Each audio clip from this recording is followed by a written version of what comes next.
All right, welcome back to our last lecture of the semester. So I hope you're looking forward to this. Um, you can maybe try to hold back the tears as we as we complete our discussion of association.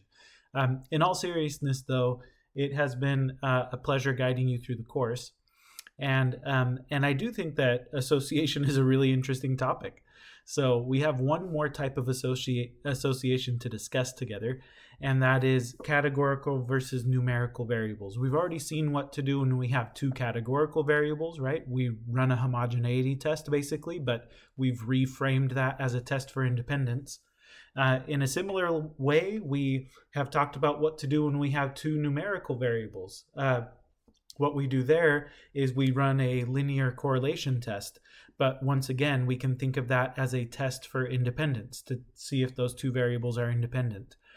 In this section, we're going to talk about what to do when we have a categorical versus a numerical variable.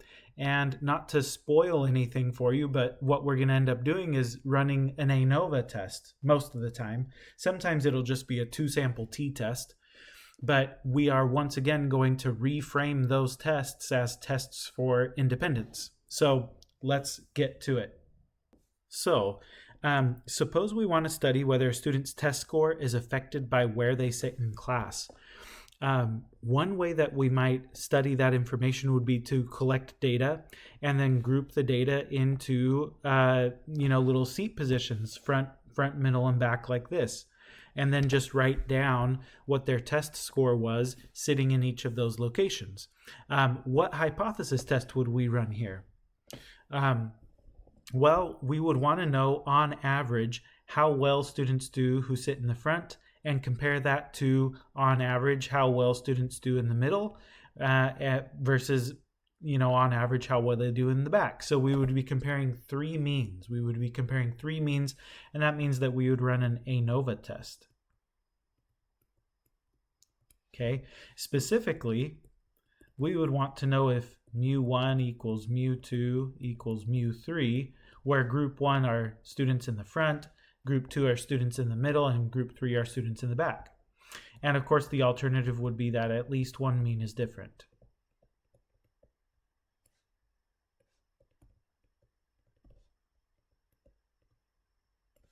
Okay, different. Okay, now notice that if we want to reframe this as a test for independence, then we would need to know what variables we are comparing. And it's tempting to want to say that the variables that we're comparing are front, middle, and back. But that's not true, right? Because front, middle, and back were just the possible responses to one of the variables that we're looking at, okay? So what are the variables that we're comparing here? Well, what we're really comparing are seat position, right? These are all seat positions versus test scores, right? These are all test scores. So we want to see how seat position affects test score. That's how those are the variables that we're comparing. So seat position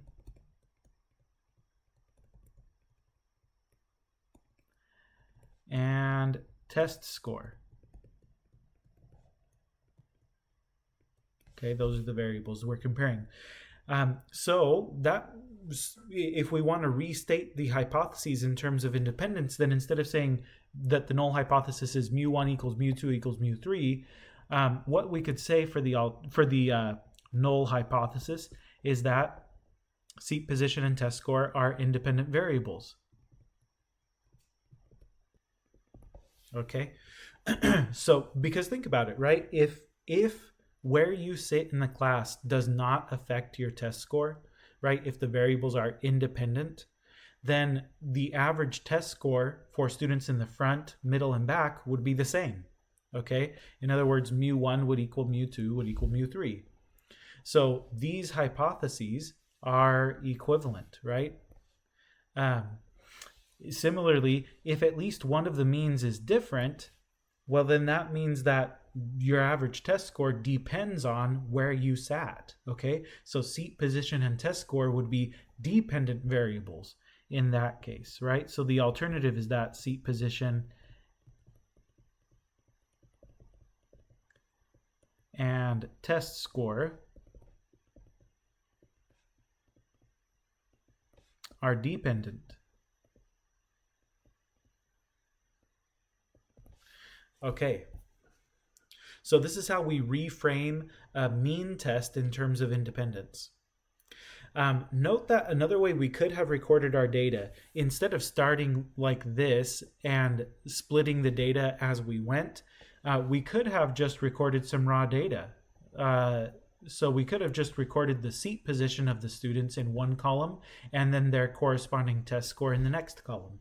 In fact, this is the way that the raw data usually looks. Okay, and usually we have to take raw data like this and prepare it in order to put it into something like art of stat in order to get p-values. So here's how we do that in Excel. If we're starting with raw data like this, then what we'll do is we will sort these columns. We'll sort these columns by seat position.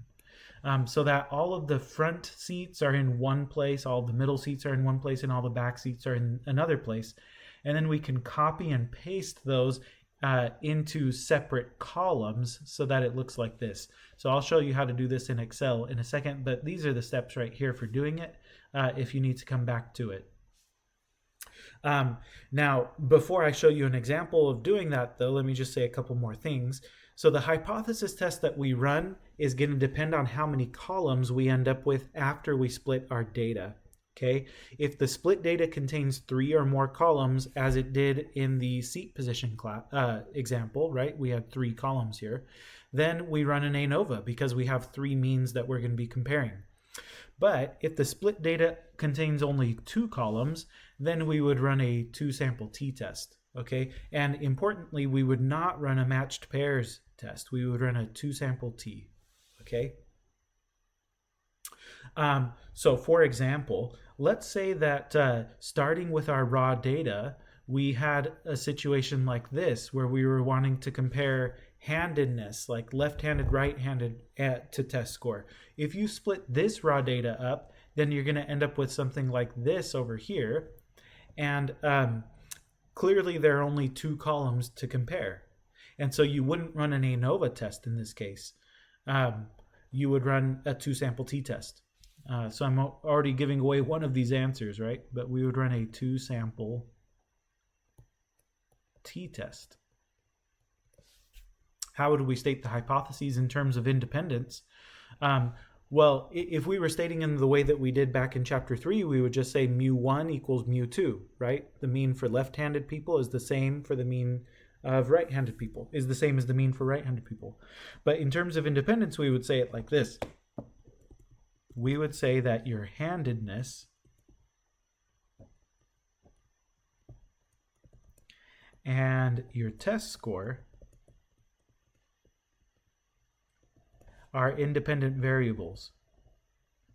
In other words, the score that you get on the test does not depend on your handedness, right? Those things have nothing to do with each other. The alternative, of course, would be that handedness and test score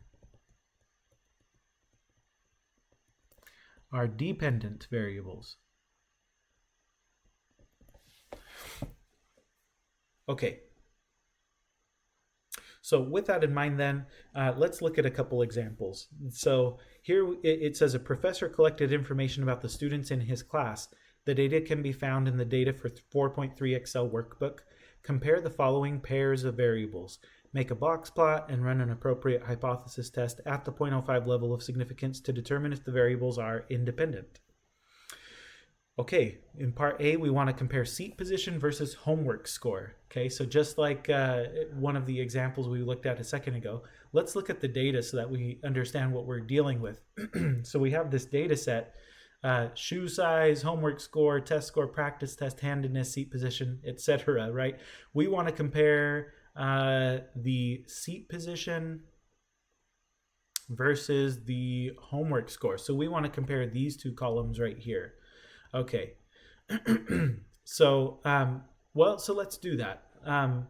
Let me write down my hypotheses. So the null hypothesis is going to be that no, seat position and homework score, they have nothing to do with each other. They're independent variables, right? The alternative, of course, is going to be that they are dependent variables. Okay, that's step one. Now, step two would be to calculate a bunch of sample means, but we don't even know how many sample means we have yet because we need to split up the homework scores by seat position. So I think we need to do a little bit of work in Excel to figure out how many sample means we need to compute, and then also to figure out what kind of test we're running. Because if we only have 2 columns, then we would run a 2-sample T. But if we have 3 or more, then we're going to run an ANOVA. So let's go over to Excel and see what we're working with. So I'm going to take the homework column and the seat position column, and I'm going to sort those. Actually, what I'm going to do, let me just select all of the data. So I'm going to click on the A1 cell, and then I'm going to hit Control A on my keyboard. That'll select all of the data. And the reason I want to do that is because each of the rows in this data set represents an individual. So I don't want to like scramble up the homework scores without also taking the shoe sizes with it, right? Because I want each individual to stay together. So select all of the data, and then you'll go to Sort and Filter, and we want to do a custom sort. Okay, so we'll go to Custom Sort, and what I want to sort by is the seat position in class. So I'm going to sort by seat position, and then say OK. So you can see now all of the back students are in one spot, all of the front students are grouped together, and all of the middle students are grouped together. And the reason that that's helpful is that now I can just copy and paste the homework scores into different columns for back, middle, and front. So let me make some new columns: back, middle, and front. Okay, and I'm going to copy the homework scores for students in the back. So I'm just going to select all of those. That's where the last student in the back sat. I'm going to say Control C to copy, and then Control V to paste. And then I'll do the same thing for the students in the middle and front. So let me just go ahead and take the front students next.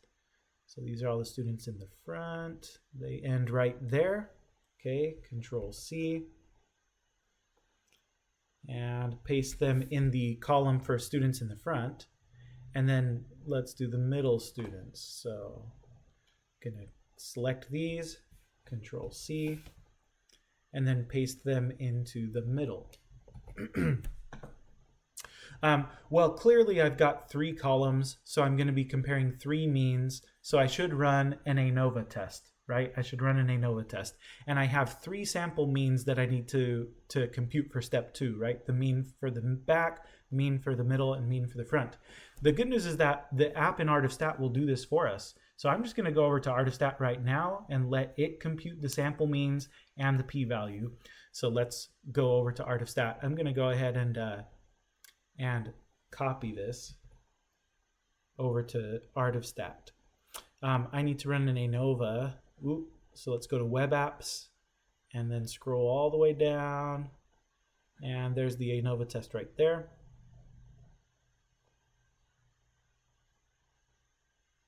Okay, I've got my own data, and I happen to have 3 groups, so that's good. The 3 groups are back, middle, and front.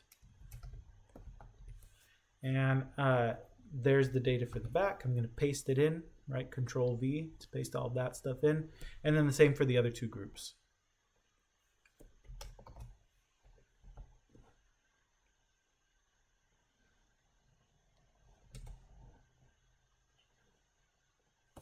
Control Shift down, Control C to copy, and Control V to paste.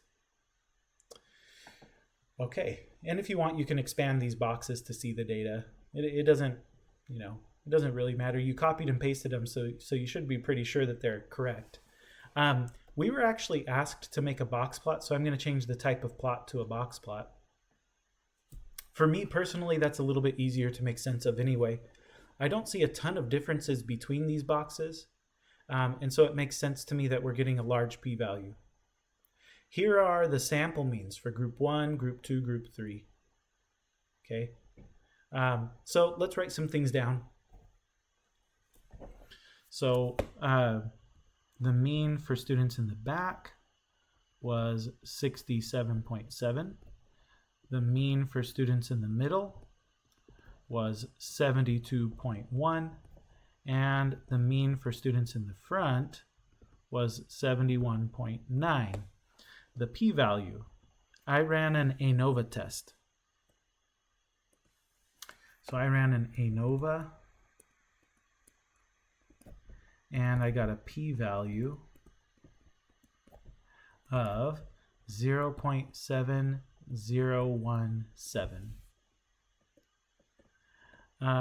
Okay, so that's good enough now for me to make a decision. 0.7017 is not less than 0.05, so do not reject H null.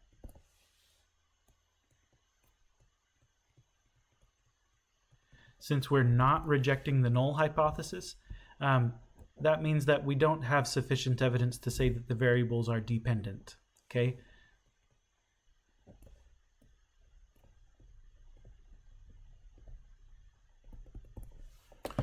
In other words, there doesn't seem to be an association between those variables, right? How well you do on the homework does not seem to be a function of where you sit in class, okay?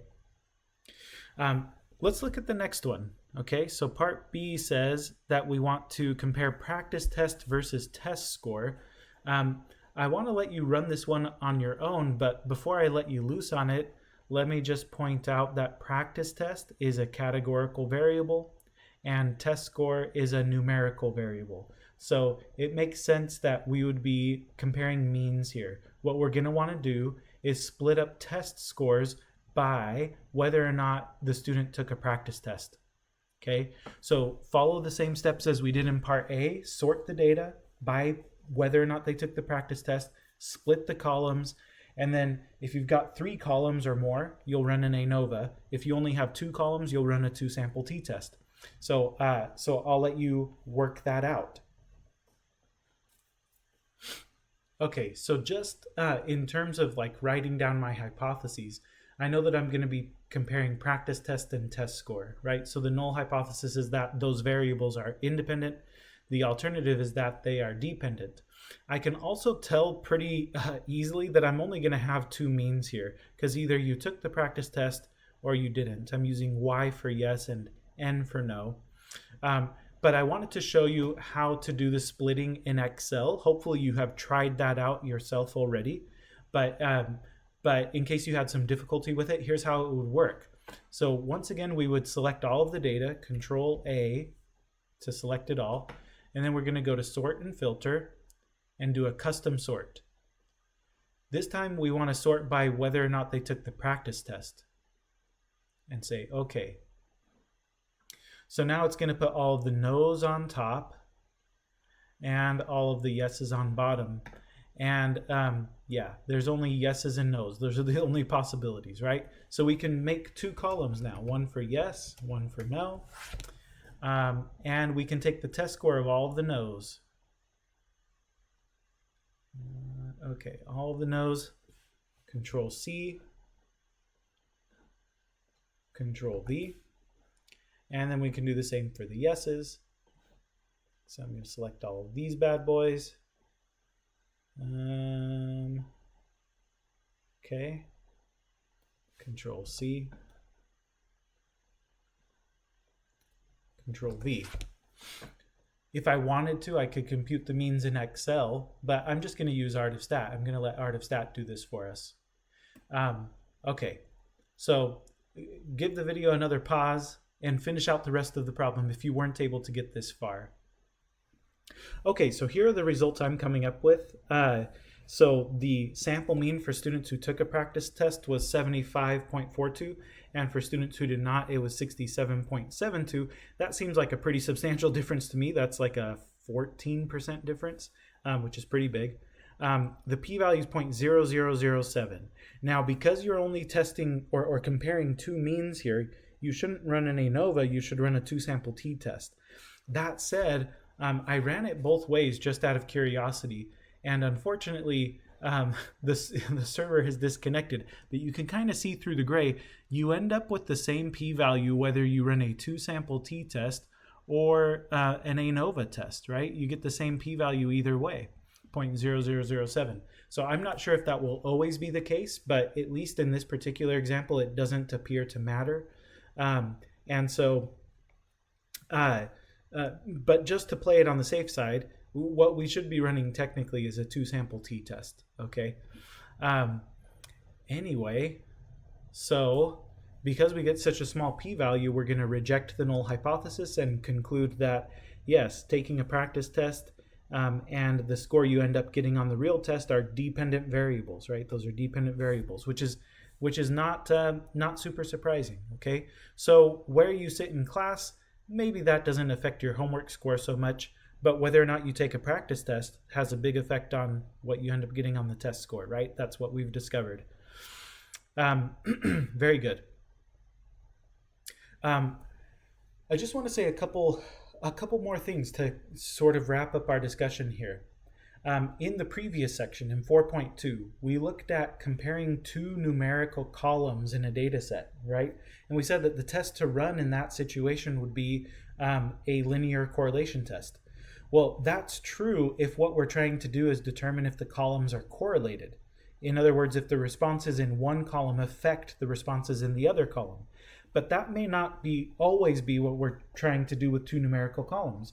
For example, suppose we ask a group of people how old they are, and then we ask them how old they wish they were, okay? If we want to know whether people generally wish that they were younger, then a linear correlation test would not work, okay? Why not? Well, because what a linear correlation test would tell us is, does a person's desired age change with their actual age? It wouldn't tell us if their desired age is smaller or larger than their actual age. It would just tell us if there's a general trend where they both increase or decrease, alongside each other. But that's not the question we're trying to answer here. Okay. In other words, think about it like this. If you did not reject the null hypothesis, if you did reject the null hypothesis in a linear correlation test where you're comparing these two variables, all that would tell you is that people are, generally speaking, happy with their age, right? Like the older they are, the older they wish they were, right? It wouldn't tell you if on average they wish that they were younger. So it wouldn't work for that reason. I don't think I'm going to write anything down here, okay? But we've kind of, you can write down something in that blank space if you'd like. What test should we run? Well, we want to know if, on average, people's desired age is smaller than their actual age. So we should run a matched pairs t-test, okay? Because each individual's actual age is a matched pair with their desired age, right? So we should run a matched pairs t-test. And specifically, the null hypothesis would say mu actual equals mu desired, and the alternative hypothesis should say mu actual is greater than mu desired, because we want to know if they desire to be younger. If that's true, then their average desired age would be less than their average actual age. So that's what we would run in that case. So the moral of the story is you can't just look at data and say, oh, there's two numerical variables, therefore I'm going to run a linear correlation test. It may not always be a linear correlation test that you want to run. Let's look at another example. Okay, on the other hand, suppose that we ask a group of people for their height and their shoe size. If we want to know whether shoe size is affected by height, why would it not help us to compare the means of those two columns? So this is a common mistake that students will make. They'll think, oh, well, here I have like one column and here I have another column, and I'm going to test mu1 equals mu2. But that's silly in this case, right? I mean, your shoe size, of course, is going to be smaller than your height. I hope that you have a smaller shoe size than your height, okay? It simply would not help us to compare the average height of somebody to their average shoe size. What we're trying to do is we're trying to see if somebody's shoe size is affected by their height. In other words, we want to see if there's a correlation between these two columns. So the test that we should run would be a linear correlation test in this case.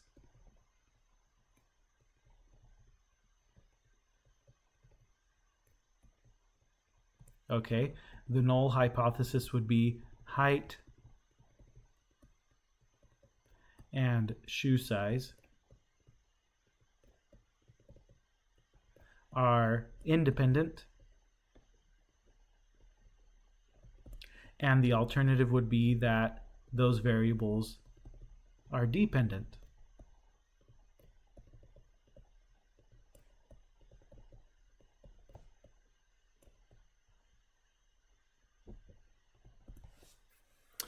Okay, so the takeaway is this, right? If we want to compare two numerical columns to investigate whether the responses in one might affect the responses in the other, then we run a linear correlation test, right? If we want to see if there's an effect or an association or a correlation, then we run a linear correlation test.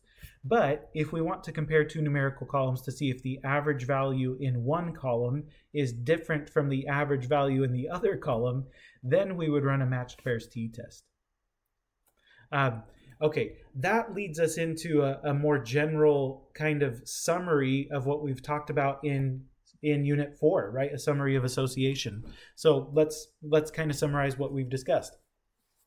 If we want to explore whether two variables are associated, or in other words, correlated or dependent, or, etc., then we should first determine the types of variables that we're exploring.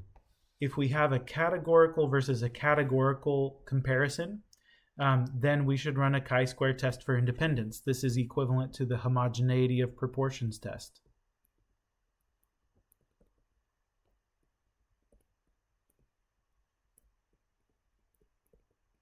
Okay, so that's when you're comparing two categorical variables. If you're comparing two numerical variables, okay, then you would run a linear correlation test. But this linear correlation test is also a test for independence. It's just not a chi-square test for independence, right? You're not running a homogeneity of proportions test, but this is still a test for independence, right? You would just run it as a linear correlation test. Okay. And then finally, what we discussed in section 4.3 is categorical versus numerical comparisons. In this case, you're either going to run a two-sample t-test if you have two columns after splitting the data, or you're going to run an ANOVA if you have more than two columns, right, after splitting the data. But these tests, the two-sample t or the ANOVA, they also can be thought of as tests for independence, right?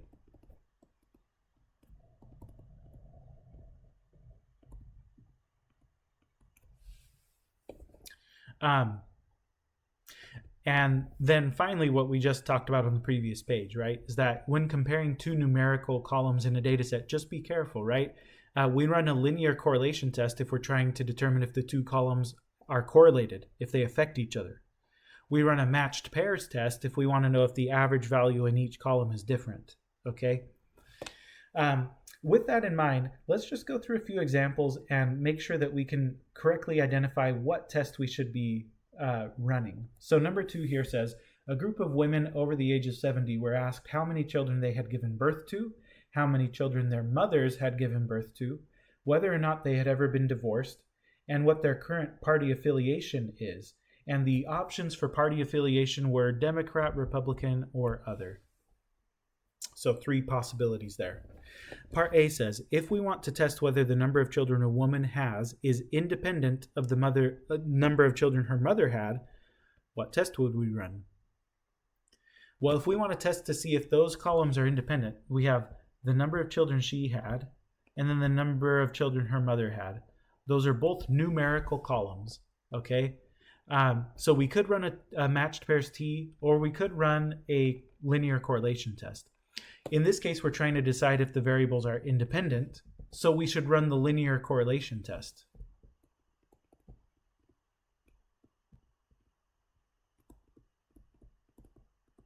Okay, Part B. If we want to test whether this generation of women had fewer children than their mothers, what test would we run? Okay, notice that part B is addressing the same columns, right? We want to know the number of children this generation had, and we want to compare that to the number of children their mothers had.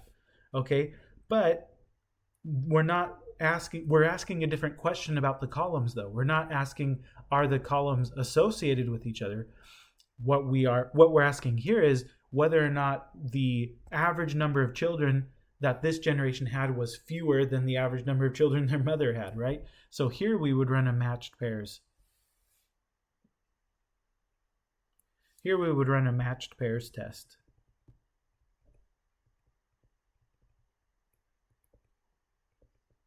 Okay, specifically we would want to run this hypothesis test, right? Whether mu1 equals mu2, or if mu1 is less than mu2.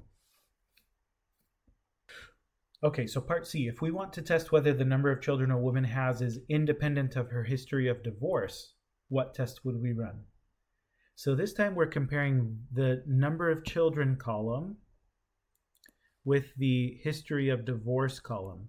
So this time we've got a numerical variable and a categorical variable. When we're trying to compare a categorical variable to a numerical variable, that's when we would either run an ANOVA or a two-sample t-test, depending on how many groups there are in the categorical column.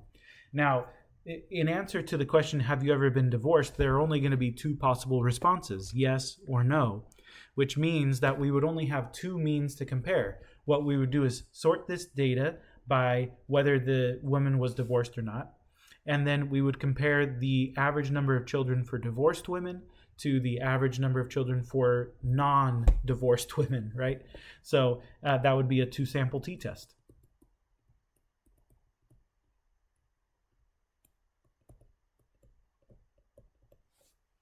Okay. Part D. If we want to test whether the number of children a woman has is independent of her political party, what test would we run? Okay, so this time we're once again comparing the number of children a woman has, but we're not comparing it to whether or not she was divorced, we're comparing it to her political party. Now, political party is going to have three possible answers: Democrat, Republican, or other. So when we're comparing a categorical variable to a numerical variable, we need to split the numerical column by the categorical column.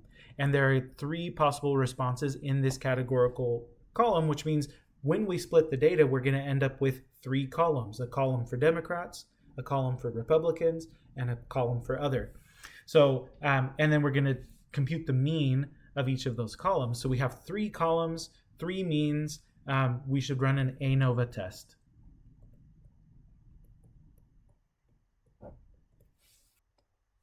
Okay, last one. If we want to test whether a woman's history of divorce is independent of her political party, what test would we run? Okay, so history of divorce, political party. Those are both categorical variables. Okay, so categorical variables, if we're comparing two categorical variables, then the test to run would be the chi-square test for independence.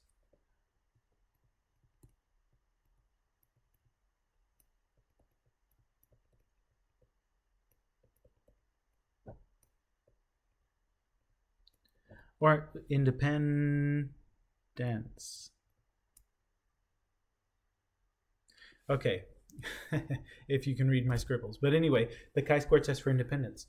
Now, so that's it for association, right? That's how we decide what kind of test to run when we're trying to decide if two variables are associated with each other or correlated. Or contingent or dependent, right? There are a whole bunch of different words for this idea. But if we want to know whether or not two variables have some kind of interaction with each other, this is how we test those things, depending on the kinds of variables we're looking at. So that'll do it for this section, and that'll do it for the course, right? All we have left in the course for the rest of the semester are just some projects to kind of gauge your understanding of what we've talked about this semester. and in this unit particularly.